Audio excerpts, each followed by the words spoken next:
Amos Chapter 5. Listen, you people of Israel. Listen to this funeral song I am singing.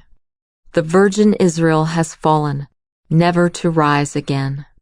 She lies abandoned on the ground, with no one to help her up.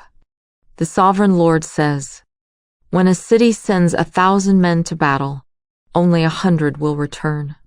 When a town sends 100, only 10 will come back alive. Now this is what the Lord says to the family of Israel. Come back to me and live. Don't worship at the pagan altars at Bethel.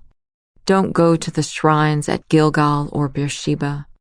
For the people of Gilgal will be dragged off into exile, and the people of Bethel will be reduced to nothing. Come back to the Lord and live. Otherwise he will roar through Israel like a fire, devouring you completely.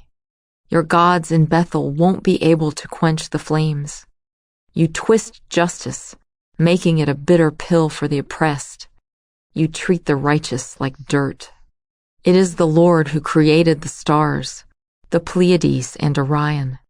He turns darkness into morning and day into night.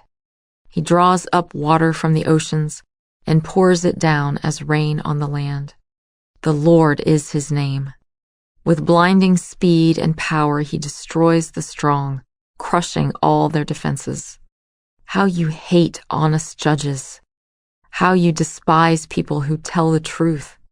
You trample the poor, stealing their grain through taxes and unfair rent.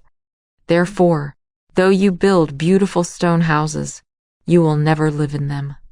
Though you plant lush vineyards, you will never drink wine from them. For I know the vast number of your sins and the depth of your rebellions.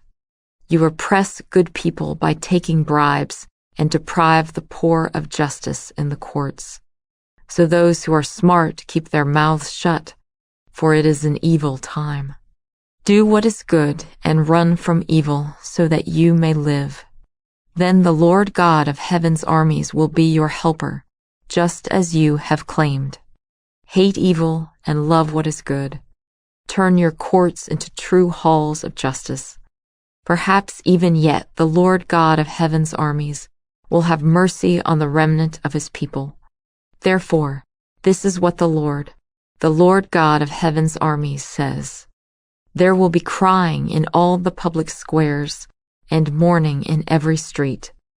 Call for the farmers to weep with you, and summon professional mourners to wail.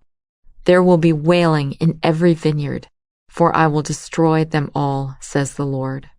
What sorrow awaits you who say, if only the day of the Lord were here. You have no idea what you are wishing for. That day will bring darkness, not light.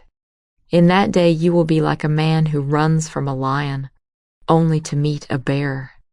Escaping from the bear, he leans his hand against a wall in his house, and he's bitten by a snake. Yes, the day of the Lord will be dark and hopeless, without a ray of joy or hope. I hate all your show and pretense, the hypocrisy of your religious festivals and solemn assemblies. I will not accept your burnt offerings and grain offerings. I won't even notice all your choice peace offerings. Away with your noisy hymns of praise. I will not listen to the music of your harps. Instead, I want to see a mighty flood of justice, an endless river of righteous living. Was it to me you were bringing sacrifices and offerings during the 40 years in the wilderness, Israel? No, you served your pagan gods, Sakuth your king god, and Kaiwan your star god, the images you made for yourselves. So I will send you into exile, to a land east of Damascus, says the Lord, whose name is the God of heaven's armies.